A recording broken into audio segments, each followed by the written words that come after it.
오늘은 부담스러운데요. 오늘은 아브라함의 믿음이라는 제목으로 우리가 함께 말씀을 나누기 원합니다. 성경에 등장하는 수많은 인물들 중에서 여러분은 어떤 인물이 가장 인상적으로 기억되시나요? 누구를 본받아서 살아가고 싶으신가요? 있으신가요, 누가? 우리 주영 선생님? 누구를 본받고 싶으신가요? 없어요? 요셉. 요셉. 좋습니다. 네. 물론 우리가, 주영 선생님 이따가 얘기해 주세요. 우리가 두말할 것 없이, 가장 우선적으로 닮아야 할 사람은, 바로 예수님이시죠. 하지만 예수님을 제외하고 수많은 인물들이 또한 우리가 본받아야 하고 혹은 우리가 경계해야 하는 모습으로 성경에 소개되고 있기 때문에 오늘은 그 인물들 중에서 생각해 보기를 원합니다. 예를 들면은 하나님의 소명을 받고 이스라엘 백성을 출애굽시켜서 홍해와 광야를 헤쳐나가던 리더십 강한 모세가 있겠습니다. 우리 또 꿈꾸고 또 그 꿈을 이루면서 애굽의 총리가 되었던 요셉, 우리 고집사님 말씀하셨던 요셉도 있겠습니다. 또 목동이었고 악기를 잘 다루는 찬양 사역자였으면서 전쟁에도 능했던 다윗 왕이 있겠죠. 그다음에 죽으면 죽으리라 나라를 위해서 왕 앞에 나서서 민족을 구했던 에스더 왕비도 있습니다. 또 하나님의 영에 감동되어서 지혜와 능력이 가득하고 이방 땅에서도 왕이 여러 번 바뀔 동안에 관리로 일했던 기도의 사람이었던 다니엘이 있습니다. 또 뛰어난 지성으로 이방의 복음을 위해서 일생 동안 헌신했던 사도 바울도 있겠습니다. 이외에도 많은 사람들, 많은 사사들이 성경 속에 등장합니다. 그 중에서도 오늘 우리가 살펴볼 인물인 이 아브라함, 바리새인과 유대인들이 이 자부심을 가지고 자랑하는 이유가 되기도 하는 인물이고 또 오늘날에도 크리스천들에게 믿음의 조상으로 소개되고 있는 아브라함에 대해서 우리가 살펴보기 원합니다. 아브라함은 하나님께서 지으신 첫사람 아담보다도 더 많은 페이지를 할애하여서 소개하고 있는 인물인데요. 족장 시대를 대표하는 인물이기도 합니다. 창세기에는 창조와 타락에 관한 기사 부분을 제외하고는 대부분이 아브라함과 그의 계보에 관한 이야기로 구성되어 있습니다. 아브라함이 하나님께 소명을 받은 때로부터 죽음에 이르기까지 무려 14장에 걸쳐서 그의 삶과 또 신앙의 성장에 관한 내용들을 창세기가 소개하고 있어요. 그는 하나님께 의로운 자라 인정받은 인물 중에 한 사람입니다. 하나님께서는 어느 날 이 아브라함을 찾아오셨고 또 그를 택하여 부르셔서 그에게 언약을 주셨습니다. 그리고 하나님의 말씀을 믿고 신뢰하였던 그의 믿음을 의롭다라고 인정해 주셨어요.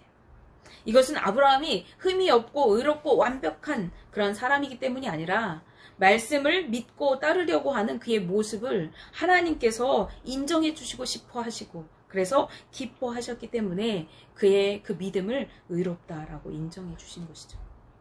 오늘은 하나님께서 의롭다고 여겨주신 아브라함의 믿음은 과연 어떤 것이었는지, 아브라함의 어떤 모습을 하나님께서 기쁘게 바라봐 주셨는지 우리가 살펴보고 우리의 믿음이 하나님께서 인정하시는 믿음인지 도전받는 그런 시간이 되기를 원합니다. 아브라함은 어떤 사람이었죠? 아브라함의 믿음은 어떤 믿음이었는가?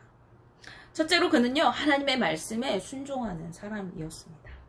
창세기 12장 4절 말씀을 보시면 이에 아브라함이 여호와의 말씀을 따라갔고 롯도 그와 함께 갔으며 아브라함이 하란을 떠날 때에 75세였더라 라고 말씀합니다. 아브라함이 여호와의 말씀을 따라서 갔다고 말씀하고 있어요. 그는 삶의 근거지를 떠나서 하나님께서 보여줄 땅으로 가라고 말씀하시자 75세가 되는 고령의 나이에도 즉시 일어나서 길을 떠났습니다. 이것은 결코 쉬운 일이 아닙니다. 당시에 땅은요 삶의 기반이 되는 그러한 아주 소중한 재산이었어요. 그런데 그 기반, 삶의 기반을 버리고 의지할 고향 그리고 일가 친척까지 모두 떠나서 어딘지도 알 수 없는 길을 그리고 얼마나 가야 할지도 모르는 그 길을 늙은 노인의 몸으로 떠나가야 하는 것입니다. 그때는 요즘처럼 지도가 있는 것도 아니었어요. 앞길에 어떠한 장애가 있을지도 알 수가 없었습니다. 그러나 아브라함은 핑계하거나 저항하지 않고 하나님의 말씀을 듣고 그 말씀을 따라서 즉각적으로 반응하여서 길을 떠났습니다. 이처럼 하나님께서 인정하시는 아브라함은 순종의 사람이었습니다. 믿음은 순종으로 이어집니다. 그리고 순종에는요, 반드시 움직임이 뒤따르게 되어집니다. 우리 성도들은 하나님을 믿고 우리의 구주 되신 예수 그리스도를 믿는 사람들입니다. 그런데 믿는 자들은 마땅히 말씀을 따라 순종해 가야 하는 것입니다. 순종은 그 말씀을 듣고 그렇구나, 그 말씀이 옳구나 생각으로 혹은 마음으로 동의하는 것에서, 그리고 그것을 인정하는 것에서 그치는 것이 아니라 그대로 삶으로 살아내야 하는 것입니다. 아브라함이 하나님의 말씀을 따라서 삶의 자리를 털고 일어나 길을 떠났던 것처럼 우리의 삶의 자리를 털고 일어나서 인간의 어떠한 가치관으로, 인간의 방법으로 살았던 그 삶의 자리를 털고 일어나서 주님의 말씀을 따라 사는 삶으로 우리의 삶이 옮겨가야 되는 것이죠. 믿음은 어떤 신념이나 사상, 철학이 아닙니다. 믿음은 삶인 것입니다. 그러나 대부분의 그리스도인들이 말씀을 듣기는 좋아하면서 말씀을 여기저기 찾아 들으면서 말씀대로 살려고 하지는 않습니다. 따라서 신앙과 삶이 나뉘어지고 교회에서의 모습과 교회 밖에서의 모습이 다르게 살아가는 경우가 허다하게 많습니다. 이런 믿음의 태도는 올바른 신앙의 모습이라고 할 수가 없겠어요. 우리는 아브라함이 하나님의 말씀을 듣는 순간에 그 즉시로 삶의 모든 자리를 정리하고 일어나서 하나님이 어디로 가라고 하실지도 모르는 그 길을 내딛었던 것처럼 우리는 주님을 믿는다고 하는 순간에 그리스도를 따르는 자들로 우리의 삶의 자리를 털고 일어나서 우리의 옛 습관과 옛 성품과 옛 자아를 내던지고 일어나서 주님을 따라 살아가야 하는 그러한 사람들인 것입니다. 둘째로 아브라함은요, 예배와 기도의 삶을 살아갔던 사람입니다. 창세기 12장 7절 8절 말씀에 여호와께서 아브라함에게 나타나 이르시되 내가 이 땅을 내 자손에게 주리라 하신지라. 자기에게 나타나신 여호와께 그가 그곳에서 제단을 쌓고 거기서 베델 동쪽 산으로 옮겨 장막을 치니 서쪽은 베델이요 동쪽은 아이라. 그가 그곳에서 여호와께 제단을 쌓고 여호와의 이름을 부르더니 라고 말씀합니다. 아브라함이 하나님의 말씀을 따라서 자리를 털고 일어나서 길을 떠났어요. 그리고 얼마 동안인지 모르지만 그 유목 생활을 계속하면서 가나안 땅으로 향해서 걸어갔습니다. 그리고 마침내 가나안 땅에 도착했어요. 그때 하나님께서 그를 다시 찾아오셨고 아브라함은 하나님을 만났던 곳에 제단을 쌓고 그곳에서 예배를 드렸습니다. 그뿐만 아니라 이번 한 번 가나안에 이제 내가 하나님이 말씀하신 땅에 도착했구나. 그래서 그때 한 번만 하나님께 예배를 드린 것이 아니라 그는 옮겨가는 곳마다 도착하는 곳마다에서 하나님을 예배하고 그곳에서 여호와의 이름을 불렀대요. 여호와의 이름을 부르고 뭐 했겠어요? 기도하는 삶을 살았던 것입니다. 그가 도착한 가나안 땅은 어떤 것이죠? 우리가 설교를 통해서 수없이 가나안에 대해서 들었어요. 하나님께서 가나안을 멸하시고 이스라엘 민족에게 주실 때 그 땅에 죄악이 관영해서 하나님이 그 땅의 모든 사람들을 쓸어버리시고 그 땅을 이스라엘에게 선물로 축복의 땅으로 주신다고 하셨죠. 이 가나안 땅은 온갖 우상들이 가득하고 쾌락과 불법이 가득한 땅이었습니다.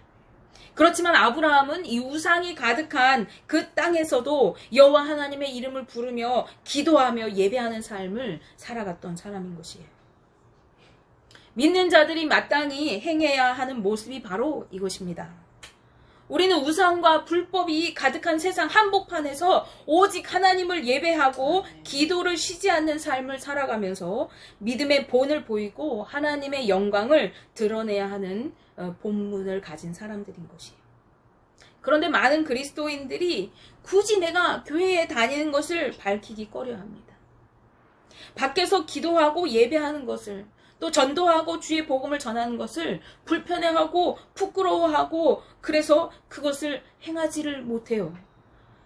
아니 복음을 전하기는커녕 식사 시간에 기도하는데 밖에서는 사람들의 그 눈을 의식해가지고 눈치 보느라고 형식적으로 눈만 감았다 뜨는 사람들도 있고요. 그냥 해치우기에 일쑤입니다. 그런데 예수님은 우리에게 이렇게 말씀하세요. 마가복음 9장 38절 말씀입니다. 누구든지 이 음란하고 죄 많은 세대에서 나와 내 말을 부끄러워하면 인자도 아버지의 영광으로 거룩한 천사들과 함께 올 때에 그 사람을 부끄러워하리라. 아멘입니까? 무슨 말씀입니까? 우리가 하나님과 예수 그리스도를 믿는 것을, 복음을 전하고 그것을 나타내는 것을 부끄러워하고 숨기려고 할 때에, 예수님께서 이 땅에 다시 오시는 그때, 즉 하나님의 심판대 앞에서 그 설 때에 우리를 예수님이 부끄러워하시고 우리의 그러한 모습을 하나님 앞에 나타내시는 것을 원하지 않으신다는 거예요. 우리를 위해서 예수님께서 하나님에게 변호해 주시지 않는다는 거예요.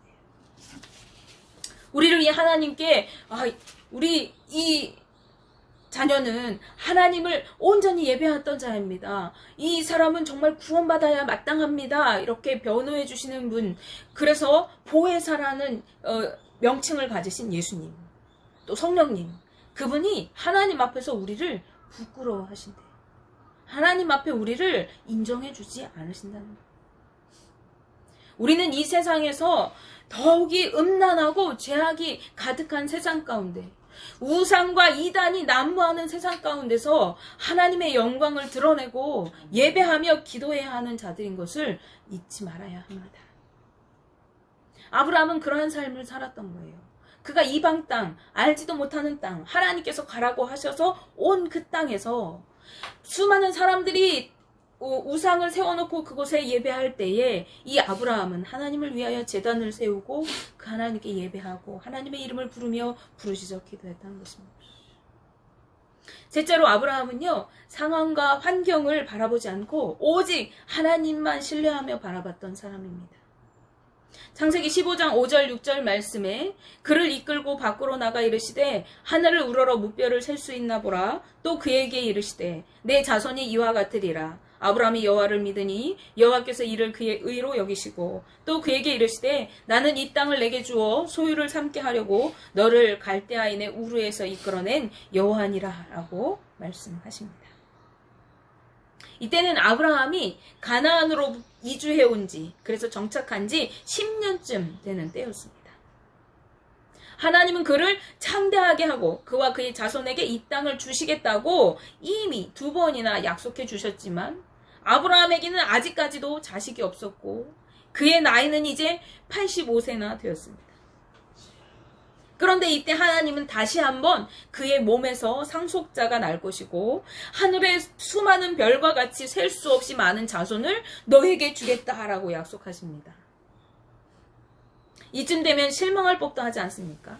하나님 거짓말하지 마세요. 이미 2번이나 그렇게 말씀하셨잖아요. 10년 전에 그렇게 말씀하셨는데 10년이 지나도록 저에게 자식이 하나도 없고 이제 나와 내 아내는 이미 너무 늙었습니다. 라고 반박할 수도 있었을 것입니다. 그러나 성경은 그가 여호와를 믿었다라고 증언합니다. 그에게는 늙고 불가능한 자신의 여건보다도 하나님을 믿고 신뢰하는 믿음이 더 컸던 것입니다. 그리고 이러한 아브라함의 믿음을 하나님은 의롭다라고 여겨주십니다.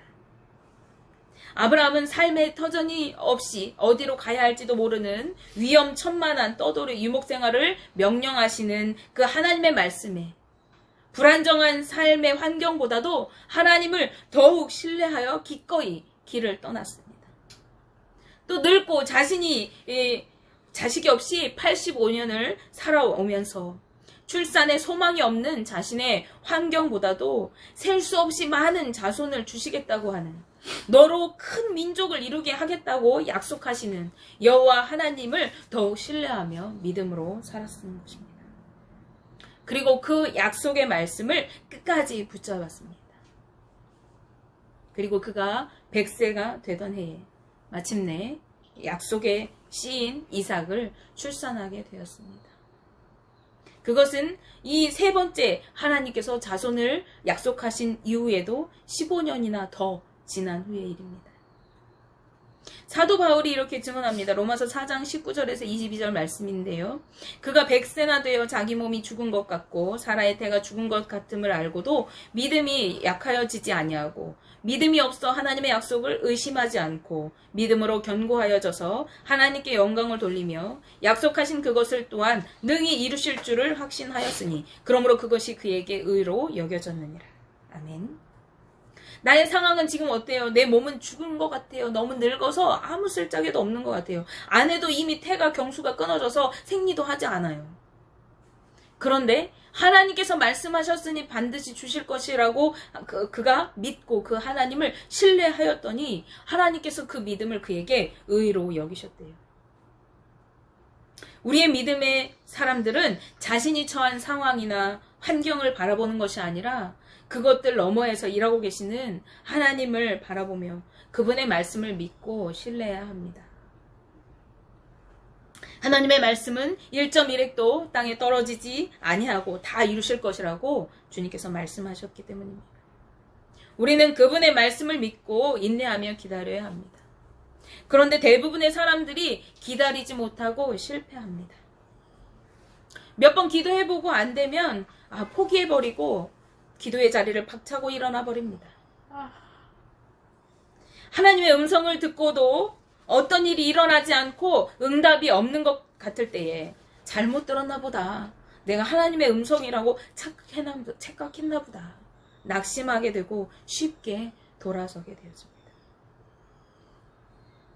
이러한 태도는요, 자신의 방법을 찾기도 하고 또 하나님을 바라보지 않고 환경과 상황을 직시하고 있는 사람의 태도입니다.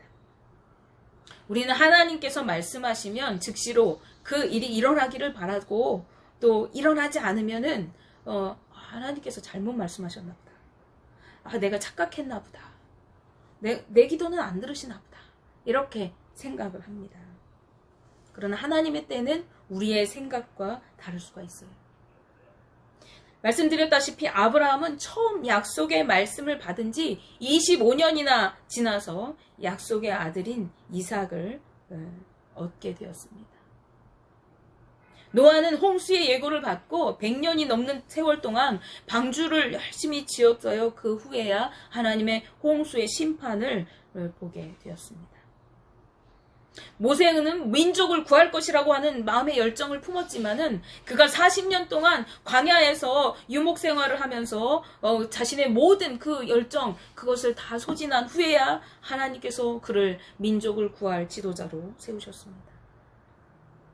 다윗은 소년 때에 왕으로 기름 부음을 받았지만은 수많은 세월 동안의 전쟁을 치르고 도망자의 삶을 비참하게 살고 난 후에야 진정한 왕으로 세워지게 되었습니다. 하나님은 우리에게 가장 적합한 때에 우리에게 가장 좋은 것으로 공급하시고 채우시고 이루시는 분이십니다.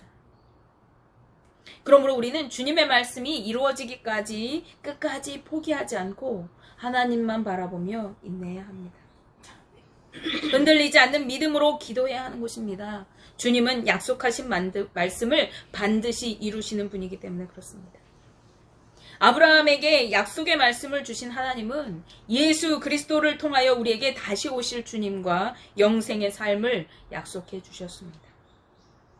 누구든지 예수 그리스도를 믿는 자들은 복음을 믿고 진리의 말씀을 따라 살아가는 자들은 의롭다 여겨주시고 구원받는 천국의 백성으로 삼으셨기 때문에 우리는 이 약속을 붙들고 살아갈 수가 있는 것입니다.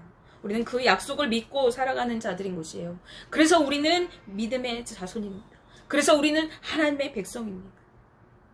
로마서 4장 23절에서 25절 말씀에서 사도 바울이 이어서 말씀합니다. 그에게 의로 여겨졌다 기록된 것은 아브라함만 위한 것이 아니요 의로 여기심을 받을 우리도 위함이니 곧 예수 우리 주를 죽은 자 가운데서 살리신 이를 믿는 자니라. 예수는 우리가 범죄한 것 때문에 내줌이 되고 또한 우리를 의롭다 하시기 위하여 살아나셨느니라 라고 말씀합니다. 아브라함과 그의 자손에게 가나안 땅을 약속하신 하나님은요 우리에게 천국을 약속해 주셨습니다. 가나안 땅은 천국을 예표하는 것이거든요. 그것은 천국에 들어가는 성도들의 하나님께서 의롭다 인정하시는 삶이 어떠해야 하는 것인가 우리에게 아브라함을 통해서 보여주시는 말씀입니다. 그러면 우리는 하나님께 의롭다 인정받는 삶을 살았던 아브라함과 같이 믿음으로 순종하는 삶을 살아가야 합니다. 그리고 음란하고 완악한 이 세대 가운데서 하나님을 예배하고 하나님의 영광을 드러내는 삶을 살아가야 하는 것입니다. 또한 주어진 나의 상황과 환경을 바라보며 그것에 함몰되어 살아가는 것이 아니라 오직 하나님 한 분 바라보면서 신실한 그분을 의지하여 살아가야 하는 것입니다.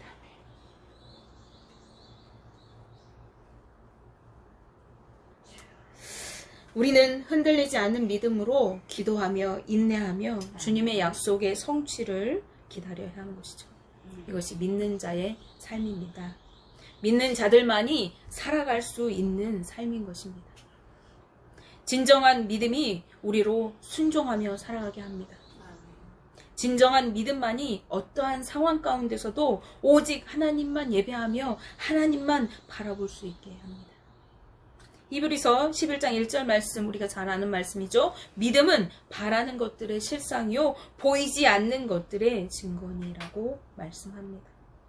믿는 자들은 하나님 나라를 소망하며 살아가는데 그 하나님 나라가 그냥 어떠한 허황된 이상이 아니라 그것이 우리에게 실제가 되어진다는 말씀이에요. 우리가 믿음의 눈으로 바라볼 때에 그 하나님 나라가 우리의 실제가 되기 때문에 우리를 통하여 그 하나님 나라가 증거되어져야 하는 것입니다.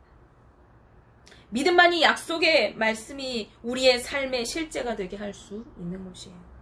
믿음만이 우리의 약속의 말씀이 붙들고 꿈꾸게 하는 원동력이 됩니다. 원하기는 우리 동성교회 모든 가족 여러분들이 하나님께서 인정하시는 진정한 믿음의 소유자들이 다 되셔서 순종과 예배의 삶으로 하나님만 바라보며 믿음으로 전진하는 기도의 삶으로 승리하게 되시는 주님의 거룩한 백성으로 날마다 세워져 가시기를 주님의 이름으로 축복합니다.